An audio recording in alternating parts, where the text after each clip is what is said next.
नमस्कार, एक बार फिर हिमाचल न्यूज में आपका स्वागत है। हम आपके लिए लेके आए हिमाचल की ताज़ा तरीन खबरें। तो चलिए शुरुआत करते हैं इन खबरों की, लेकिन उससे पहले अगर आपने हमारे यूट्यूब चैनल को अभी तक सब्सक्राइब नहीं किया है तो इसे जल्दी से सब्सक्राइब कर लीजिए। पहली खबर है, मलाना में भीषण अग्निकांड, 17 घर जलकर राख, 150 लोग बेघर। विश्व के सबसे प्राचीन लोकतंत्र कहे जाने वाले कुल्लू जिले के ऐतिहासिक गाँव मलाना में आग से काष्ठकुनी शैली से बने 17 मकान और एक दुकान जलकर राख हो गए। आग मंगलवार देर रात करीब 1 बजे धाराबहड़ में एक मकान में शॉर्ट सर्किट से लगी। आग ने साथ लगते दूसरे मकानों को भी अपनी चपेट में ले लिया। देखते ही देखते कुछ घंटे में 16 मकान राख का ढेर बन गए। आग से 57 परिवारों के करीब 150 लोग बेघर हो गए और करीब 9 करोड़ का नुकसान बताया जा रहा है। अगली खबर है, NIT हमीरपुर की साब्या को यूके की एक कंपनी में 1.09 करोड़ का package. National institute of technology Hamirpur की एक छात्रा को यूके की कंपनी में 1.09 करोड़ के सालाना पैकेज की नौकरी का ऑफर मिला है। बीटेक अंतिम वर्ष की छात्रा साब्या सूद यूके में अमेजॉन कंपनी में सेवाएं देंगी। साब्या सूद हिमाचल प्रदेश के सिरमौर जिले के राजगढ़ की रहने वाली है। अगली खबर है, उपचुनाव प्रचार थमा, आज से डोर टू डोर करेंगे प्रचार। हिमाचल प्रदेश में लोकसभा की एक और विधानसभा की 3 सीटों के लिए हो रहे उपचुनाव के बीच प्रचार बुधवार शाम 6 बजे बंद हो गया है। इसी के साथ ही संबंधित विधानसभा व लोकसभा क्षेत्र में मौजूद गैर मतदाता स्टार प्रचारकों और राजनीतिक हस्तियों का बाहर जाना शुरू हो गया। खास बात यह रही कि मुख्य राजनीतिक दलों के अलावा फतेहपुर सीट से निर्दलीय प्रत्याशी डॉक्टर राजेंद्र सुशांत और जुब्बल कोटखाई से निर्दलीय प्रत्याशी चेतन बरागटा ने भी बड़ी जनसभाएं कर शक्ति प्रदर्शन किया। प्रचार थमने के बाद अब मतदान के दिन से पहले तक सभी प्रत्याशी अपने 4 समर्थकों के साथ बिना किसी शोर शराबे के डोर टू डोर संपर्क करेंगे। अगली खबर, डिपुओं में नवंबर में 22 रुपए तक सस्ती मिलेगी दालें। हिमाचल प्रदेश के 19 लाख राशन कार्ड उपभोक्ताओं को डिपुओं में नवंबर में तय रेट से 22 रुपए सस्ती मिलेगी दालें। इसमें दाल, चना, मूंग, मलका और माह की दाल शामिल है। दालें प्रति किलो 22 रुपए तक सस्ती मिलेगी। प्रदेश सरकार केंद्रीय सरकारी एजेंसी नेफेड से दालों की खरीद करती है। बताया जा रहा है कि दालों के दाम गिरने से उपभोक्ताओं को सस्ती दालें मिलेगी।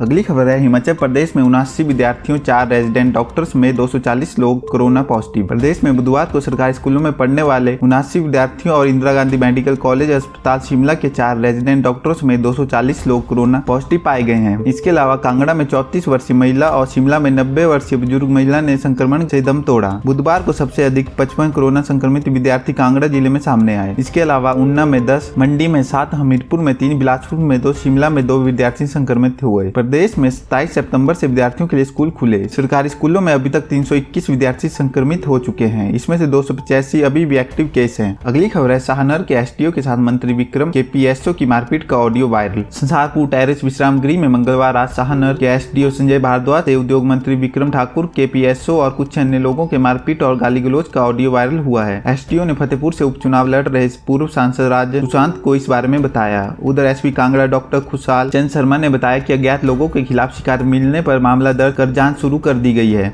अगली खबर है, सरकार को अब जयराम जी की कहने का वक्त। बघेल। छत्तीसगढ़ के मुख्यमंत्री भूपेश बघेल ने कहा कि हिमाचल प्रदेश में महंगाई इतनी बढ़ चुकी है कि अब सरकार को जयराम जी की कहने का समय आ गया है। प्रचार के अंतिम दिन कांग्रेस की चुनावी रैली को संबोधित करते हुए बघेल ने कहा कि भाजपा विकास पर नहीं बल्कि विज्ञापनों पर ज्यादा खर्च करती है। अगली खबर, पीठ दिखाने वाले क्या देंगे जनता का साथ। अनुराग। उपचुनाव प्रचार के अंतिम दिन बुधवार को केंद्रीय मंत्री अनुराग ठाकुर ने अंटी में आयोजित जनसभा में कांग्रेस पर जमकर तीखे प्रहार किए। उन्होंने कहा कि जुब्बल कोटखाई नावर क्षेत्र के लिए कांग्रेस का कोई योगदान नहीं है। कांग्रेस के नेताओं ने जनता को हमेशा पीठ दिखाई है, वह जनता का साथ क्या देगी। जो पार्टी अपना राष्ट्रीय अध्यक्ष न चुन पाए वह क्षेत्र का नेतृत्व कैसे करेगी। अगली खबर है, हत्या के आरोपी रिमांड पर भेजे, फोरेंसिक टीम ने जुटाए साक्ष्य। 28 साल के इकलौते जवान बेटे की हत्या का घाव माता पिता के दिल पर हमेशा के लिए लग गया। अंतिम संस्कार से पहले बेटे को याद करते करते मां कई बार बेहोश हुई। पत्नी प्रिया बेसुध नजर आई। 1.5 माह की बेटी के सिर से पिता का साया उठ गया है। इससे पूरा क्षेत्र गमगीन है। उधर जोगिंदरनगर में 28 साल के युवक की हत्या के चारों आरोपियों को पुलिस के कड़े पहरे में न्यायालय में पेश किया गया। यहाँ से सभी को 30 अक्टूबर तक पुलिस रिमांड पर भेज दिया गया। अगली खबर है, हाईकोर्ट ने प्रदेश सरकार से मांगा प्राइमरी मिडिल स्कूलों का ब्यौरा। हिमाचल प्रदेश हाईकोर्ट ने राज्य से प्राइमरी और मिडिल सरकारी स्कूलों का ब्यौरा मांगा है। मुख्य न्यायाधीश ने राज्य सरकार से पूछा है कि प्रदेश में कितने प्राथमिक और मिडिल स्कूल हैं, क्या उन्हें किसी प्रकार की छोटी बड़ी मुरम्मत की आवश्यकता है, क्या ऐसे स्कूलों में बिजली कनेक्शन है, क्या ऐसे स्कूलों में शौचालय है, क्या छात्र और छात्राओं के लिए अलग अलग शौचालय है, स्कूलों के रख रखाव के लिए वार्षिक बजट का आवंटन क्या है, क्या सरकार के पास छात्रों के अनुपात और उपलब्ध कक्षाओं की संख्या के आधार पर अतिरिक्त कक्षाओं के निर्माण की योजना योजना है? पिछले 5 वर्षों के दौरान कितने नए स्कूल भवनों का निर्माण किया गया? क्या भारत सरकार की स्वच्छ विद्यालय योजना के नाम से जानी जाने वाली योजना राज्य के सभी सरकारी स्कूलों के लिए लागू की गई है? यदि हाँ, तो कितने स्थानों पर? तमाम ब्यौरा शपथ पत्र के माध्यम से न्यायालय के समक्ष दाखिल करने के आदेश जारी किए गए हैं। अगली खबर है, सैनिक स्कूलों में प्रवेश परीक्षा के लिए अब 5 नवंबर तक आवेदन। सैनिक स्कूल सुजानपुर टीरा के शैक्षणिक सत्र 2022-23 में 6ठी कक्षा में प्रवेश के लिए ऑनलाइन आवेदन की अंतिम तिथि बढ़ाकर 5 नवंबर कर दी गई है।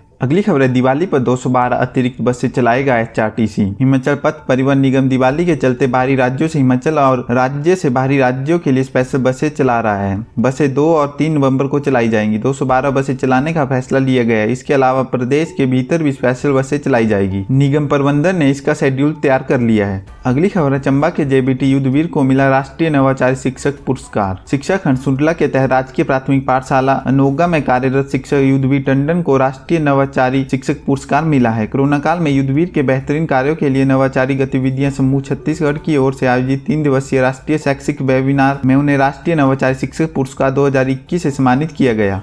अगली खबर है, बोर्ड ने एसओएस 10वीं का विशेष अंक सुधार परीक्षा परिणाम किया घोषित। हिमाचल प्रदेश स्कूल शिक्षा बोर्ड ने राज्य मुक्त विद्यालय के अंतर्गत 10वीं कक्षा की विशेष अंक सुधार की परीक्षा का परिणाम घोषित कर दिया है। बोर्ड अध्यक्ष डॉक्टर सुरेश कुमार सोनी ने बताया कि कुल 6323 परीक्षार्थियों ने परीक्षा दी थी।